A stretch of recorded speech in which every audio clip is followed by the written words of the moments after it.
Hello, hello, hello. Liverpool playing tomorrow at obviously the Tottenham Hotspur Stadium. I was going to call it the new White Hart Lane anyway, but joined by my mate Nigel and obviously Kev. You know who the usual lads are. But yes, most importantly, hope you've all had a fantastic week. We're going to be speaking about the big game on Wednesday. Audio there, boys, please. In terms of the big game on Wednesday, Szoboszlai Rocket. I was fortunate enough to meet the lads this week as well, and go to the game. So not too bad. But Kev, how are we? Most importantly, Good lad. A little bit sick, but I'm good. I'm always in high spirits. yeah, all good, lad. Nigel, Yeah. how are we, son? Yeah, not so bad. Not so bad. Happy days, boys, and Chas as well. Big up there, Michael. How are we, Hey, mate? Mike. Good evening, lads. Great to have met you all for West Ham game on last Saturday. Last Sunday, sorry, bloody hell. Good to see you there, Mike. You're welcome to jump on the podcast whenever. We'll definitely sort that in the near future. Big up there, Andrew. How are we, fella? Hopefully looking Andrew. after yourself. And big up Henry as well. Big up Jack. Hope you are well. I'm not too bad. Plodding along anyway, but yeah, made up to it. And most importantly, it's so important that Liverpool have started to win games. Well, not started. They've been on such a tremendous run, Nigel, hasn't it, mate? But this ties in extremely well to the game on Wednesday night. That was a game of two halves. The added cliche. We've seen a lot of them already this season, Nigel. Yeah. Obviously, the most obvious question is: do Liverpool need to start sorting getting their house in order? Yes, we all know they do, mate. But it's that mentality that we spoke about in recent weeks. Every Liverpool fan, really, and yeah, your thoughts on Wednesday night's game, mate? And Szoboszlai absolute thunderbolt, Oh, echoing a certain Steven Gerrard with a celebration as well. We well, we can just talk about Szoboszlai there for a second. mm, It was the first time that like when we were out last Sunday night, we were all talking about Szoboszlai and how good he was. It's the first time we'd seen him really live for Liverpool for most of us, and we were just raving about him. You know, he was amazing. He was all over the pitch, and I'm sure it was the same again when he came on. Just working back, tackling, passing, bit of everything. You know what I mean? He was just outstanding. And when the rocket starts suddenly flying into the top corner, you know what I mean? He's going to be. When you hear opposition fans saying how good he is, and I've seen a few saying how good he is, then you know you got a player on your hands. Yeah, we spoke about this weeks ago, didn't we, lads, in chat in terms of the valuation of Szoboszlai Kev. It's absolutely staggering, really. And I think, obviously, when I went to the game with my mate Chloe, and I said to her, I said, like, literally, as soon as he comes on, he will change the game, and very much so. He's a game changer. Yes, you can speak about it being Leicester, but still, the lads have got to get on the pitch and really grab the game by the scruff of the neck, in all honesty, Kev, haven't they? Yeah, well, I'll be honest with you. For me, I don't even think Szoboszlai got out of first gear in that game when he came on. Yeah. I thought he was a bit laboured. He lost a couple of passes. You know, he hadn't gotten into the game yet, but just goes to show what he can do once he's had his third touch, and then he decides to do that kind of stuff. You know, but no, for me, like if I was going to rave about anybody in that team from Wednesday night, I'd be raving about Wataru Endo because he was outstanding. He barely put a foot wrong. He was clearing headers. He was intercepting balls. He's passing. I knew the dude was good at doing whatever, but his passing was ridiculous, didn't it? Really? Would you say? Yeah, it was ridiculous. 90% passing. But that was off the back of the Thursday night game as well, mate. And I think anything would be an improvement on that as well. But he was brilliant. Brilliant. Yeah, Cody Gakpo. We can dwell on the first half, but we know it was a stereotypical Liverpool poor performance, not getting out the blocks as quick as we possibly like anyway. And Liverpool, as we mentioned, the intensity was there, scoring in the second half with that Cody Gakpo goal, Ryan Gravenberch getting the assist. Nigel, we're seeing a lot more promising signs to the new, well, it was a Dutchman to a Dutchman. But Ryan Gravenberch, as we spoke about on Thursday night's post-match, tremendous talent. I don't think we've even seen half of what he can very much do in this Liverpool shirt and for the next couple of years to come anyway, if he can stay fit. Just talk us through that goal, mate. Obviously, it was a pass across the box anyway, good movements as well, little give and go. And Gakpo, as for me, and Jalez only thought that he hasn't had the best start of the season, but I don't think that's good for Liverpool for me, Nigel, in terms of going into the weeks and months ahead, into this long season, especially in European competition as well, that we are not seeing the best of Cody Gakpo, but that will very much strengthen Liverpool's causes in all areas. Yeah, we've got to look kind of back to last season. And I remember, as far as I can remember, Kev was the first one who said it. Play Cody Gakpo in a deeper role. And he did very well there in a deeper role last season. But going back to the goal the other night, Gravenberch, he, when running with the ball, when running into the box and switched feet, there was a lovely little two-touch, left foot to right foot or right foot to left foot, whichever it was. It was a lovely little touch to give the ball into Cody Gakpo, who also switched feet, controlled it with one foot and spot on it with the other one. And he just needs to be, Gakpo will get chances. He's good enough to be able to get chances and create as well. So I have absolutely no issue with Cody Gakpo with a slow start. He'll come into it. Yeah, I was going to say, mate, we'll come back to that in a little second, mate, but he's spot on. In terms of, we mentioned the Szoboszlai rocket, that's what it was anyway. And Liverpool, as we know, Jota got Liverpool's third goal. But Kevin, I'll get obviously your thoughts, Nigel, as well. And chat, let us know your thoughts in terms of we've spoke about in the recent months, especially this season already, Liverpool's attacking threat in terms of, yes, we spoke about Liverpool conceding goals, but in terms of the most important thing is Liverpool are scoring goals, and we're scoring goals by bagfuls. I think this is now the fifth or sixth time Liverpool have literally won 3-1 this season. It's kind of remarkable. It's four in a row the other night. Yeah, 4 in a row. So for any betting people out there, I'm pretty sure you're very minted so far. There's definitely people out there that have put 3-1 on most games, and you would be very much in the green anyway. But Kev, it's such an exciting, off the back of this game as well, and going into obviously the fourth round draw as well, mate. But it just leaves all of us with so much excitement for the weeks to come for me. Well, when you look at it, this team has never played together before. Yet it's doing what it's doing now. Imagine when it's actually cohesive, regular, and they're well drilled. I mean, I don't even think they're at 45, 50%, 55% of what they can actually do within the team, and they're doing the right job, It's because Klopp put this team together. He didn't expect them to click as fast as they have. He didn't expect them to drive on as fast as they have. I only mentioned Endo a while ago. We know he's had a couple of poor games at the start or whatever, but he stepped.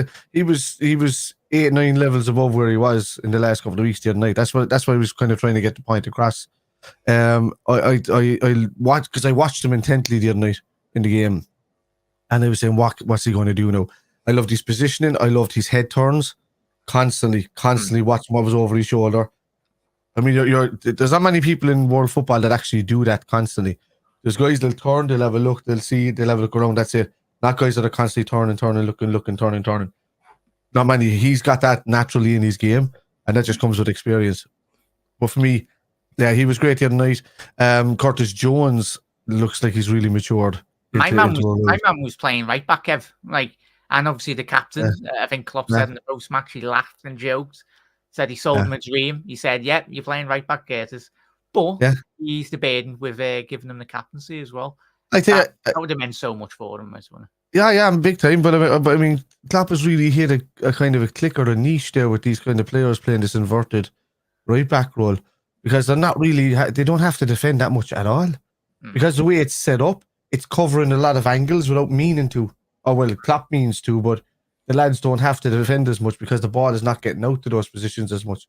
So he spotted a lot of weaknesses, Klopp, and he's developed his game as well to include this inverted right back. Now people are turning around and saying that John Stones was playing a bit of an inverted right back or whatever he was doing. It wasn't. He was just playing a forward, more like a high end, sweeping midfielder role rather than an inverted fullback.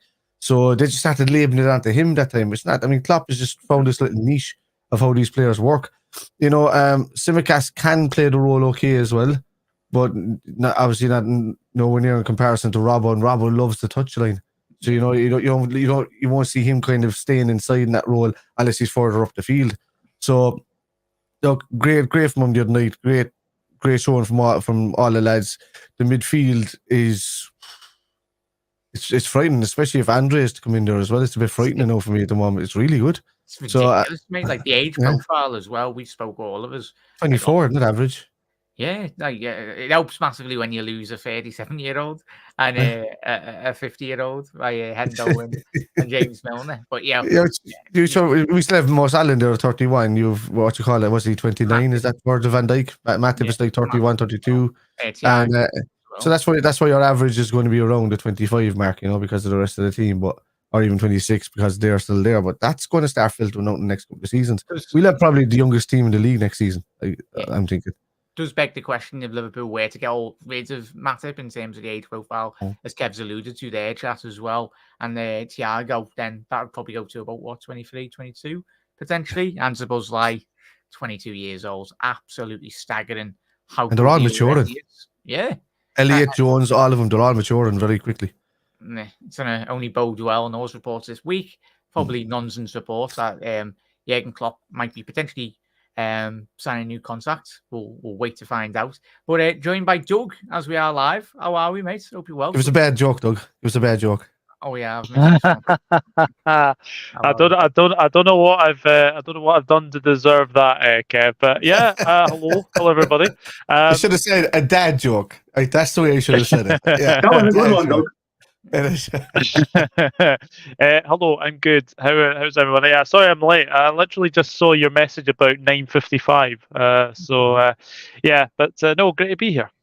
Yeah, Doug, Wednesday night, as we conclude, you have to close and say on that game, mate. Obviously, Liverpool progressing into the fourth round, which is a big positive, especially when you've got Newcastle knocking out Manchester City, the holders of that competition. It's great when City actually don't play League Two sides up until the final anyway. But Doug, general consensus on that game on Wednesday night, what really stood out for you? I think we're all sort of accustomed to Liverpool going behind. I think that's now 5 out of the last 6 games. I think we've been behind and obviously came back and won. One of the things I'll say is that we kept going in that game. The amount of chances that we had, like Harvey Elliott should have had a hat trick. He did everything but score. He did everything but score. Ben Doak should have scored from about 3 yards out. I know that he's young. He'll definitely get better as well. I know we've been speaking about obviously Szoboszlai. That was an absolute thunderbolt that strike as well. And I like Gravenberch. I thought Gravenberch the other night played really, really well. And I've got to say as well, I think Endo came into his stride this time. Oh yeah, as Kev. I don't know if you were watching about 5 minutes ago. Yeah, I was raving about Endo. How good he was the other night. I know it's against Leicester, but he absolutely dominated the midfield. He created so much space for himself and everybody else. He just did the very simple stuff, and his passing was ridiculous. It was a 90%, 92% passing accuracy. So that's ridiculous. Yeah, and it's just the cutting passes that he wasn't just looking to give the simple pass off to left or right. He was cutting balls through the midfield. So he's got that to his game as well, which is great. Let them all play well, lad. I don't care who plays for Liverpool. If they're all playing well, and they're all battling for competition. It only bodes well for the badge on the chest, So that's what I say. And as we've all said this season, go ahead, Andrew. Just a quick mention for Kwanzaa the other night. Oh who I thought was very good as well, and has been very good from the games he's played. He's been excellent. How old's he? 20? Is he? He's less. Yeah. Less, is it? Less, 19, 18, 19. No, 19, I think, yeah. 19, yeah. Very, very good.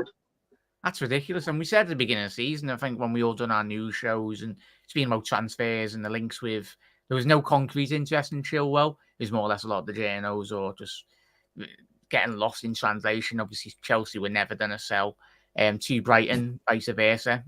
So it was good player, Chilwell, but I think we've got our own, hopefully, young Chilwell coming through, and he will save us, hopefully, potentially, north of 60 to 70 Caldwell.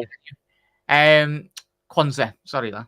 There we go. Yeah. You knew what I meant, lads. I'll kick it off in a minute, lad. Any more of that lip. But yeah, there we go.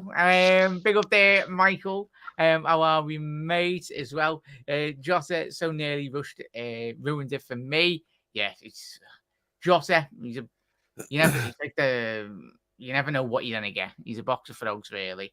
Marlon and January. Yeah, Andrew, I wouldn't dwell too much in that. He's a talented player, but until he's a bit more consistent for Dortmund, I've watched him a couple of times over since he's moved, and for me, he's not a player that. But if the scouts think he's good enough, and it does come a bit more true, that article or story, I don't know where it's originated from.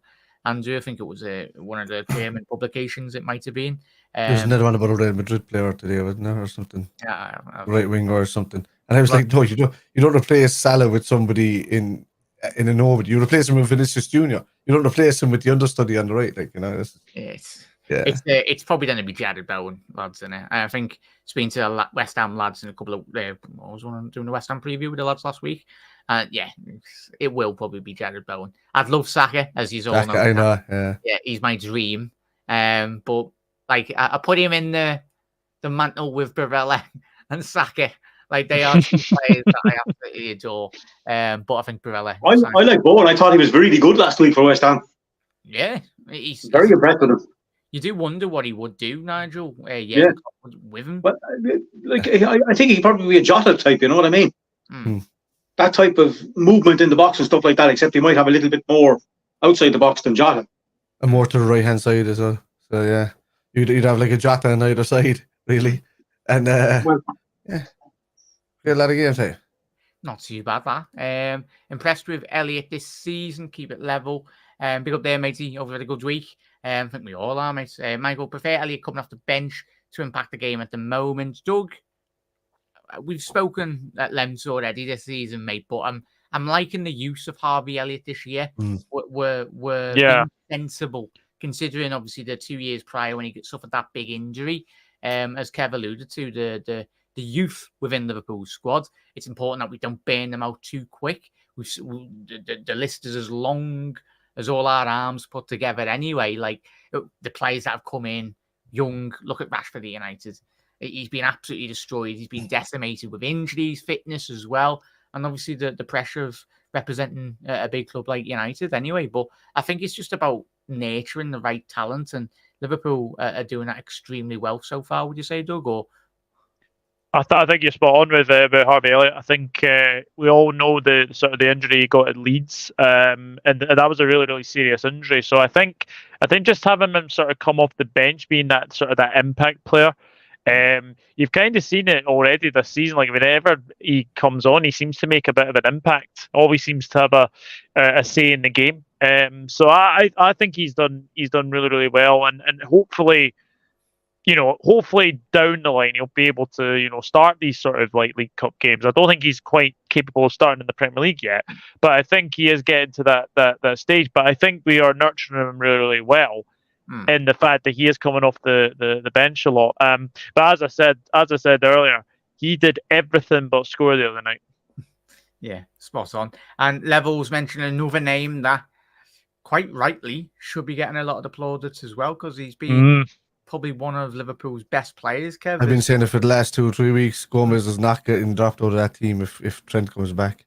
Trent will either be played will either learn his role in that midfield role, or but Gomez has been fantastic, and there's been nothing going down the right hand side. He's been brilliant. The only person that let Gomez down in the last few weeks was Matip having that howler. Yeah, that time that was the only thing. That was the only time that the ball got passed with Gomez. That he's been fantastic. He's pacey. He can tackle. I've always said he's better as a right back than he is as a centre back. And if you said to me, because I love Trent, don't get me wrong, he's one of the best passers in the game. I just think that Trent has been used at right back. He's been used at right back so much, he's almost forgotten how to be a midfielder. Even though he drifts into that position, he needs to relearn the role again. So that's going to take a lot of games. Yeah, and you could see a massive transition here for Trent. Not really doing so much on the right. No, Klopp will probably just put him straight back in there and shut me up. But if I was going to utilize Gomez, then I would try and keep Gomez in the right back position and try to put Trent into that holding midfield role and see how he works alongside Szoboszlai and McAllister in there this time. rather than just being stuck in there with, a couple of youth kids and being overrun a bit. Because the lads will drop back and help, and they're very defensive minded. So yeah. Yeah, it's spot on, mate. And we've seen Trent as well, chatting lads, in terms of Trent being that quarterback role as well. I think there's been games this season where Trent has stepped in between the three centre halves, obviously, as Kev alluded to, with whoever's playing right back in that inverted role. So it's interesting. I think Match of the Day very much highlighted it a couple of weeks ago in one of our games that we done extremely well, where Trent was dropping into centre-back role, which allowed him a lot more space considering the inverted role, or even if he was playing a bit more wider in a 4-3. Aston Villa, was it? Yeah, I think it was. Yeah. Yeah, and he was even more difficult to very much pick up for an opposition player, because you're then, as we all know, you're relying on one of your strikers or your attacking players to very much push that space, close down in certain areas as well. So, yeah, spot on their level. Great that you've mentioned, and apologies that we haven't mentioned a couple of players. There's probably a lot of players that did play well Wednesday night, especially in that second half. Pick up there, Chloe. You're very welcome. Made up you come down, lad. All good. She's lying, lads. She was just talking about me. She was lovely to meet me. So I'm a very nice person to be around, Chloe. So you're welcome. You're welcome. All right, Peter. How's it going? How are we, Panov? Big up there, Nigel. How are we? Hello. What's happening, Panov, bro? Yeah, what's happening? Bloody gander with each other. Is a Geordie in the chat? How are we, Geordie? Oh, hey, man. How are the effing lads? Oh, I'm made up with your lads this weekend on Wednesday night. Come out the ground. A couple of people, as soon as they come out the ground, they went, City being beast. I'm like, yes. Even though, Doug, did you watch that game, or did anyone watch that game? Watched a wee bit of it. Yeah, I watched because it was on different times from the Liverpool game. When the Liverpool game finished the first half, I was watching the last 15 minutes of that, and then when the game finished, I watched the last 15 minutes again. So I caught that. Yeah, and the size. Tale of two halves for me, Kev. Being honest, I think City had the better of the first half, but the second half, Newcastle absolutely battered City in that second half. Yeah, I think as well. I think you've as well. Like I think Newcastle deserved to win, and I think I think there's said like a lot said about obviously the sort of the fixture congestion with obviously City. I think if they go to either the quarters, because obviously they'd be in the same sort of boat as us for the sort of the Club World Cup as well. So, but no, I think it's kind of been said, and it's been kind of documented. Actually, City don't really care about the Carabao Cup anymore. Yeah, it's made up they got knocked out, but they'll probably go on and win the Champions League anyway again. But congratulations, Newcastle, by the way. Congratulations, Newcastle. I just hope you can go to Old Trafford and knock out Manchester United. That'd be fantastic. Oh, yeah. Obviously, repeat of the final that we had last season. Michael is killing me in the chat there, because I've been waiting to say it myself, but before he mentioned it twice already in the chat, but he's on about being a Cork man, having Caoimhín Kelleher captain Liverpool for the very first time, as the very first Cork man to captain Liverpool. I wanted to say that kind of like as one of the closing points, but Michael won't let me off the hook. He keeps telling me to say it. There we go. We're seeing that. Big up there, Michael. Big one, Mike. Big up our mate, Owen. Hope you're well, mate. Hope the parenting's going well as well, mate. And you're not too busy. Have we spoken about Curtis? Yeah, we have, Owen. But let us know your thoughts on Curtis Jones' chat as well. He's extremely flourishing. I think his record since he's been back into the squad in the 16, 15, whatever game run it is now. Lost count because there's that bloody many of them. He's a special talent and made up that. Because if he was at another club, would you say, Nigel, we'd be looking at easy north of a 60 to £100 million player, given his age, given his potential as well, and given, obviously, his nationality being English and the overinflated prices in that. Definitely. Last two games, brilliant against West Ham. Got between the lines, got tackles in, passed, ran, defended, did everything. The other night, played an inverted right back role and played really, really well. Captained the team and did excellent. So yeah, you're definitely right there. 60, 70 million coming from another team. And he's just improving week by week by week and becoming a vital member of not just the squad, but of the team. 100%. Big up there, Wiggs. How are we, lads? Have you had another Aussie? Never know you, lad. Good to see it in the comments, mate. Michael, as Kev alluded to, Curtis deserves so much credit for the role he played last Sunday, so suited to his game as he was required energy to fulfill that role. Absolutely spot on, mate. And I was interested in that Bajcetic was rested as well. I think we've seen that last week. Bajcetic in that right back inverted role, whatever you want to call it anyway. So adaptable, these Liverpool players, and that's what we need. I think that injury is a bad one for Bajcetic. He keeps getting knockbacks. He's out tomorrow as well, I think. Oh, is he? No, yeah, him and Thiago. So I think he keeps getting knockbacks from that one injury. So they're going to have to really, a calf issue, isn't it?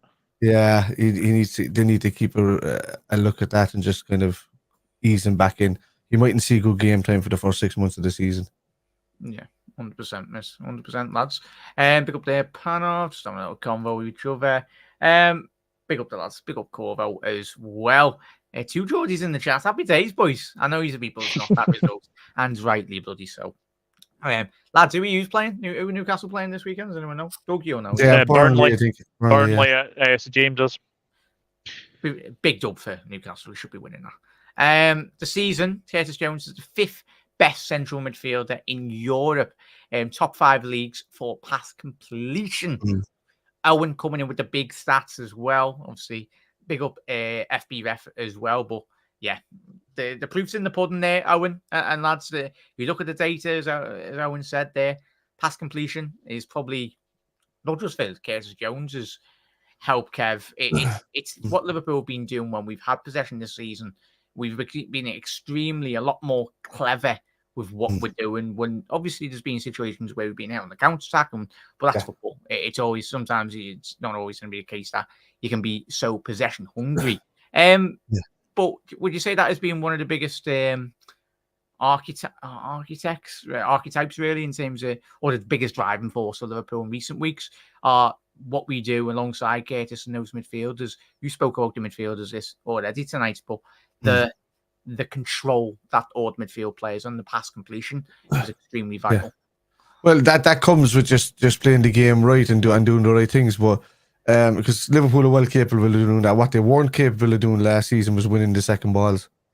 So when the second ball was drifted, all the other teams were winning it. We were constantly being counter-attacked. We were constantly getting opened up through the middle. We weren't winning the second balls. This season, we're winning all the second and third balls. And that's a huge difference because then we're turning over, we're ready to pass. And then the passing game starts.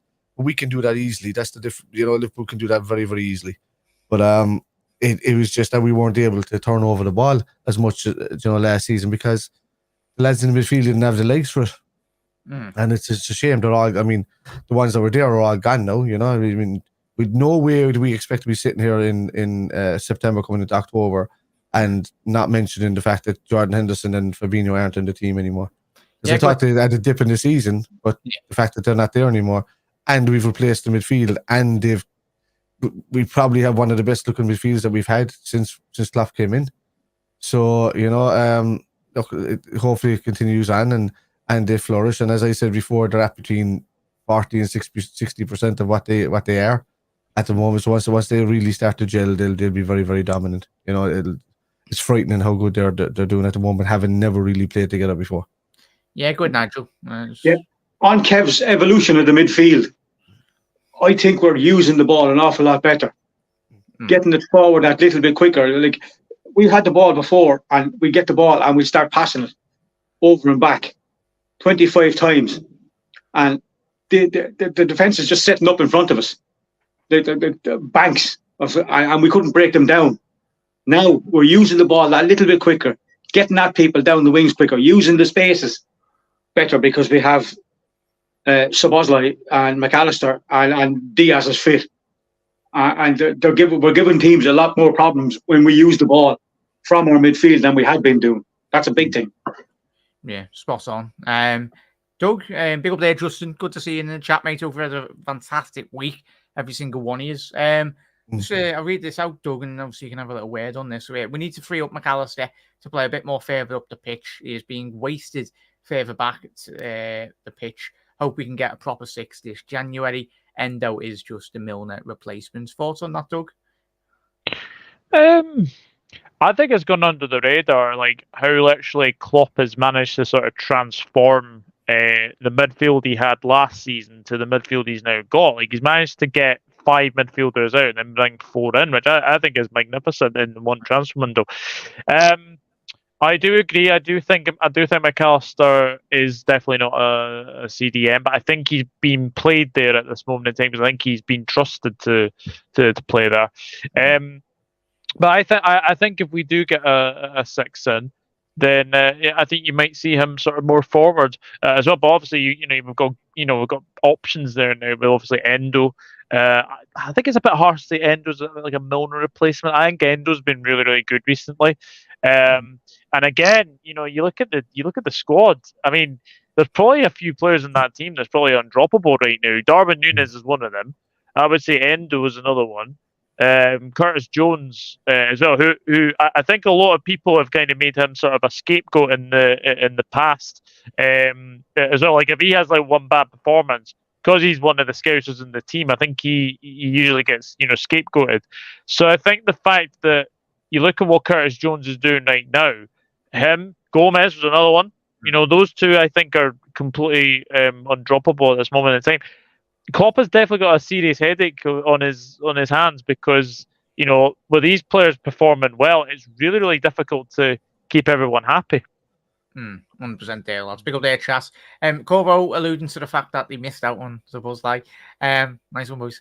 As much as I hate to say it's because we missed out on him, but Dominic Szoboszlai looks a machine, really settled in well. Yeah, I tell you what, mate, obviously we all seen as neutrals, used to be linked with him for weeks and months on end, really. It was a bit of a surprise for all of us on the panel and most Liverpool fans when we went in for them that we very much, I think we got wind from somewhere, potentially on agents or someone at RB, that there was a buyout and we just snapped them up. And as we've alluded to, I think I've said it for weeks and months since we brought him in, he is a £100 million player straight away already. And him being at Liverpool only bodes well for everyone involved, really. Starwin brings a havoc as well. Yeah, that's plenty of words, Owen, that I know you will have to describe Darwizzy's majestic nature, to say the least, anyway. But spot on, Justin. Michael saying, agree with Curtis.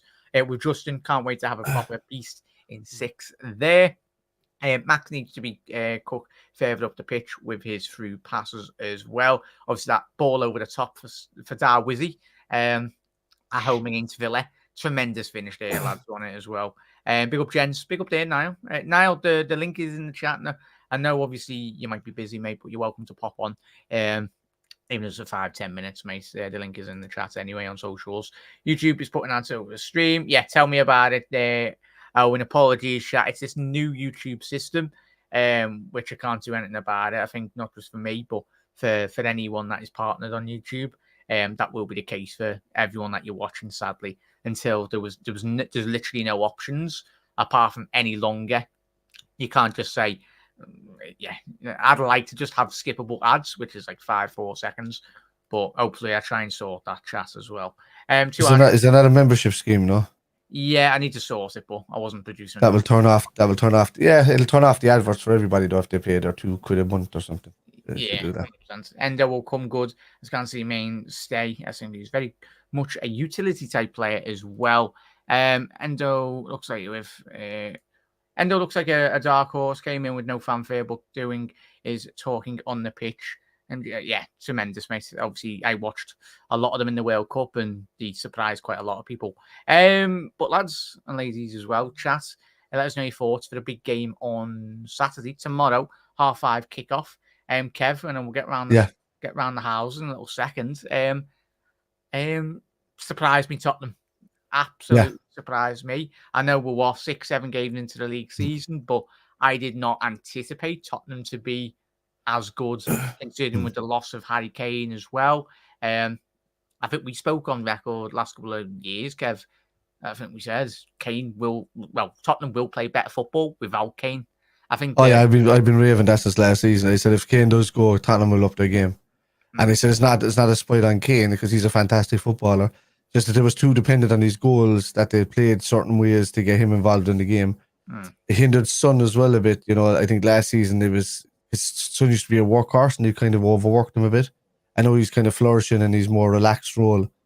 So they've been doing well. But I think it's another manager boost as well. I think Postecoglou has been good for him. I was going to say, yeah. Ange, I love him. Yeah. I absolutely love him. He's the right character. I loved how he handled himself on the touchline in the derby anyway, North London derby. Liverpool fan too, isn't he? Yeah, he's already been quoting in recent months. Yeah. Bob Paisley, I know Doug's been tweeting the last couple of weeks as well. But it's so Doug, I know you're a big fan of Ange, as Matt just alluded to there. He surprised me. I think I wrote him off already as soon as he come into the Premier League. But I think that's me just being a generic football fan, being far too quick to jump the gun in terms of writing him off. But yeah, he seems to have actually settled. It's something that Tottenham haven't really had in recent times, especially with the managers they've had. They've gone about ways a different way. Yeah, absolutely. This is really, really difficult for me to say that I actually like a Spurs manager because the last couple I've been like I absolutely loathed Mourinho and absolutely loathed Conte, but Big Ange Postecoglou I think is a breath of fresh air. He's a breath of fresh air with the media as well, and I think he's saying all the right things as well. I think he just comes across as a really, really nice guy, and I think he's probably someone you probably go like out for a drink or two. I think he would be that kind of person. But I think the impact he's made with Tottenham recently has been absolutely magnificent. He's definitely improving sort of players like he's really, really got like Romero starting to play much better now. He's got a goalkeeper who's much, much better than Hugo Lloris was. Vicario. I think Vicario did take a little bit of time to sort of get up to speed with things. And he's found a sort of a different sort of position for sort of Son to just like literally just do his thing. As I said, more relaxed for him. Yeah. I think he's turned James Maddison into a world star footballer straight away. Brilliant! Yeah. And the other player as well, Basuma, wasn't going anywhere last season under Stellini. I think that's how you say it. And obviously, right, Mason. But this season, you're now seeing sort of you've got Sarr in there, you've got Basuma. They've got a really, really good team now Tottenham. And I know it's a bit early to say like wherever like Tottenham finished, but I think they've got the right manager, and I think they've got some very, very good players. Tomorrow will not be an easy game. I know we've got a good recent record against Tottenham. I think they've only won actually in the Klopp era. They've only beaten us once, and that was the 4-1 game at Wembley, where obviously Dejan Lovren got substituted early on in that game. So I am kind of confident going into tomorrow's game. It will not be easy, but I think if we manage to contain Maddison, well, I think we win the game. Yeah, Nigel. Just reading out a couple of the results Tottenham have had this season so far. Starting the campaign this year with a draw, I think it was against Brentford, a 2-2. Then a 2-0 win against United, which was lovely. Easy win. Tottenham 2-0 win against Bournemouth away. Obviously, did get beat by Fulham on penalties, I think it was. A big win against Burnley away from home, 5-2. Obviously, I'd say a big win, but a narrow win, 2-1 at home against Sheffield United. Quite a lot of controversy there. Nigel, I don't know if you've seen the highlights from the Tottenham game, but it was very much a transitional game. And I think it's something that Ange will anticipate come tomorrow at 5:30. It's not going to be a game where Tottenham, for me, I don't envision them to very much open up at the back. They're going to be defensively resolute, not like they used to do with not Rodgers, was he'd never been a manager. But in terms of Conte, I know he was quite a pragmatic manager, but it seemed when we played Liverpool that he frustrated us, but he wasn't full on Jose Mourinho parked the bus, as we've seen in recent previous managers, mate. Yeah. I think Postecoglou has added his own brand to it. They're playing all right, but like the lad said, they're actually better without Harry Kane there. It's a much. There's not. He had too much power within the team or the squad, and I think he must have picked that team for that Champions League final when we beat them. He wasn't fit. Harry Winks wasn't fit. I just think the key tomorrow could be our closing. I think we need to pressurise them. Like, shut down lads like Romero and stop them getting the ball out into the midfield to your Madisons or your Sons. Shut them down. Get in their faces. Like, Captain Chaos tomorrow could be vital. Yeah. Get out. Get in their faces. Don't let them out easy. The Ian Rush thing. Defend from the front. I think that could win us the game tomorrow. They were average against Arsenal, but they still managed to get a 2-2 draw. They were average against us last season as well, and they managed to get pull back the three goals. But I mean, we were as average as we can get as well. But they seem to be able to kind of climb back into games. But you need to polish them off pretty quickly. So it's the longer you leave Spurs stay in a game, the more likely they can nick a chance. But but it bodes well for a hell of a second half tomorrow, because Liverpool aren't starting games well, and Spurs climb back into games when we dominate second half. So it's just going to be an absolute battler of a second half tomorrow. Yeah, it's got 0-0 written all over it the first half, chap. Put that on. First half, maybe. Yeah. I take nil at half time the way things are going. It's progress, small steps for Liverpool, as we know. Pick up their call about Udgai. Destiny Doogie, I think I say you say it. Yeah, he's been fantastic at left back. I think he's he's what you call sort of a fantasy football favourite at the moment. Seems to be obviously not against Arsenal when he fair play to him against Arsenal. Actually, he obviously got that early booking. Could have easily sort of been asked to sort of go off. But actually, I think he stayed on for like the full 90, and actually he had a pretty good second half. So the other thing that actually Spurs have added, which I was meant to add, they've added pace to their team as well. Obviously, Brennan Johnson has got a bit of pace about him as well. So yeah, look, I think tomorrow will be a very, very interesting battle, especially in the midfield. Yeah, Brennan Johnson. We're all having flashbacks that game last season at Anfield, like against Forest. Like, he is certainly probably, and Ange will have probably watched a lot of those videos. He'll want to be seeing Brennan Johnson do exactly that. Come what R5 tomorrow anyway. Not if I was going to say Nigel, but Kev. James Maddison. The final closing point in relation to that. See there. Yeah, 100% there, Justin. Kev, Maddison. Yeah. Maddison. How important is it to keep him fit first and foremost anyway, going to the new campaign? Yeah, Maddison's a wanderer. He constantly drifts away from his man, or whoever's marking him. He manages to get away from him, but that's against weaker opposition and people that either have an ego or like United teams, because no matter how terrible they are, they're a team full of there's a lot of ego in that team, and a lot of bravado. Let's say, whatever about ego, there's a lot of bravado that have never been matched up with anything, any trophies or anything like that. It's a falsehood there. So when you're playing against teams like this, it's easy for him to step off of these guys. But Maddison is easily handled if you don't allow him the space. And this is where our inverted, because he likes drifting off to that left-hand side, which is our right-hand side. And if you have your Gomez standing in there closing him down, because the one thing that I've noticed straight away is the ability for either Matip or Konate or something like that to step up and just nick the ball away. Virgil's been doing it on the other side. So you close down that space, and you also have, Szoboszlai drifting back into you and a McAllister coming across, and you don't give that. It's the ideal position to stop him the way we play. We've seen him playing well against us in the past when we didn't have lads with the legs to do it. He's had good games against us even last season when Henderson and Fabinho were in there, and he had all that space. But no, not if we've got a Gomez on there or a Trent with I don't know if Trent will start tomorrow. I think it'll still be Gomez.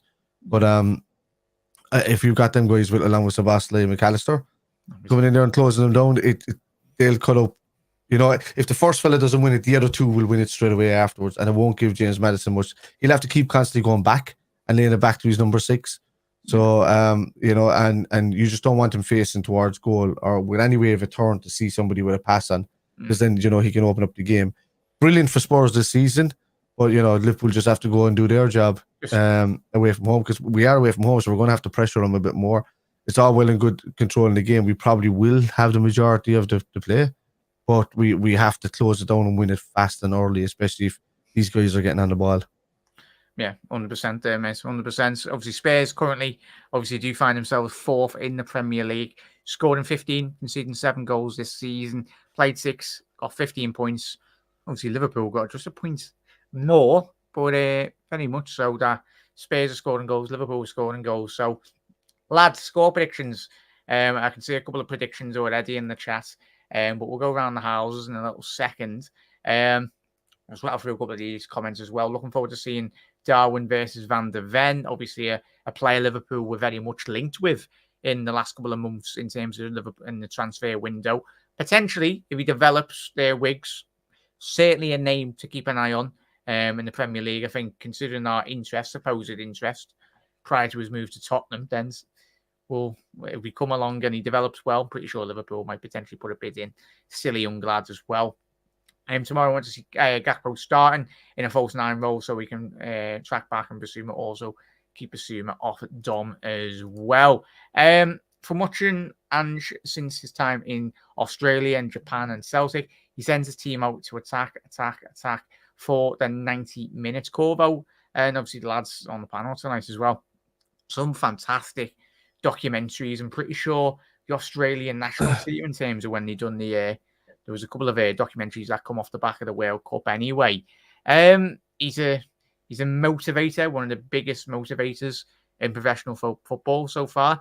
I think we've already seen quotes in recent weeks saying players that, I think a certain player, do you know, Doug? It was a player anyway, and they'd had Mourinho and they'd had Conte as managers, but he said Ange's team talks were much better, so love to be a fly on the wall in relation to that.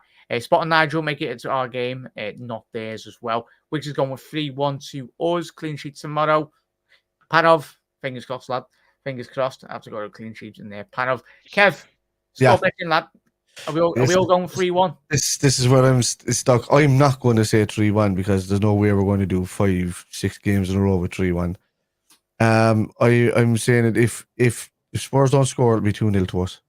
If Spurs do score, I'm thinking 3-2 more than anything. I think it'll be one of those games where it could be topsy-turvy, and if it does go a bit nuts with how the goal scoring has been going, it could end up being another 4-3, but vice versa. Somebody will take the lead and then it'll change over and it'll change over. It's one of those games because both defenses are there for the taking as well, on both sides. If we start Gomez tomorrow, we're winning the game. If we're winning the game fairly comfortably, I think. If we start Trent, we could leak. Mata played brilliantly in the last game that he played. He was outstanding in that game last week. He was brilliant, and he was rested the other night, wasn't he? Yeah, he was. So I think Matip and as well. Like that. Yeah, I think Matip and Gomez, Verge and Robertson at the moment would be the ideal backline for me. Canate, great and all of that, just hasn't gotten up to speed this season. Trent is only back from that injury knock. So that's the backline that I would go with. Obviously McAllister, Szoboszlai and Jones in the middle, just because of the form that the three of them were in. And then up front, it cries out for a Gakpo to be in the side and drop back a bit, but it also cries out for a Darwin to just lean on Van de Ven the whole time. And Jack's lost a lung there, so I'll continue. And so it cries out for a Darwin. I just want to see Darwin start more games, man. And I want to see him score more goals. And I think Spurs in the ideal kind of game for a player of his type to score. Jota will come on and kind of wrap it up a bit later, I think. But Son's coming to a bit of form as well, like in recent weeks, which is Diaz, Darwin, and Salah. Yeah, up front. So I think that'll be the ideal starting 11 for Spurs. And if it doesn't do the job, even on 60 minutes and we score the goals, you have your Elliots to come off the bench, you have your Trents to come in, you have your Gravenberch to come in and change the game, you have Gakpo to come off the bench and do something with Jota. It's just so many options out there. that you could do it that way in this game, and then the next game, which is you can nearly even start a Jota and a Gakpo against Everton and things like that, and it helps that we have the squad now that's capable of scoring goals and to really punish teams when we get the chance. Just don't let it be like it was the other night where we could have been 10-1 up before we actually scored our first goal. So that'd be great to kind of do it a bit earlier this time. So just go at them from the start, rattle White Hart Lane and score early for a change would be great. Force them to come out, and if they start coming out, it'll be an open game and then we see a lot of goals. But that'll be the starting lineup for me. Ali, Gomez, Matip, Van Dijk, Robertson, McAllister, Szoboszlai, Jones, Diaz, Darwin, and Salah. I think just because of the way they're playing on form, and it is one of the biggest games we've had so far this season, definitely. And it's a potential 6 point. I mean, we go up 4 points ahead of Spurs with this. Yeah, it's big, mate. It's absolutely massive. The tactical battle will commence come tomorrow. Doug, would you agree with Kev's starting 11? Would you like to see a couple of changes and get your score prediction as well? Yeah, I think Kev's right. I think you've got to say it'll definitely be Ali. I think Gomez starts. I don't see Trent starting. I think you've got to nurture him back in slowly but surely. I think it'll be Matip. I think it'll be Van Dijk. I think it'll be Robertson. I think it'll be McAllister, Jones, Szoboszlai, and then probably Diaz, Nunes, Salah. For me, I think this is going to be a very open game, and I think it'll be a very, very open game. I really hope we don't go behind again. I'm sick of us coming from behind, but we seem to be playing better when we go behind as well. But yeah, for me, I think I'm going to go for a score draw. I'm going to go for a Desmond tomorrow, 2-2. Yeah, 100%, mate. 100%. Nigel, score prediction on? Yeah, 2-0. 2-0 for us. I think the lads are spot on. Same starting team as last week. And I think we'll shut down the midfield and we'll force them into mistakes.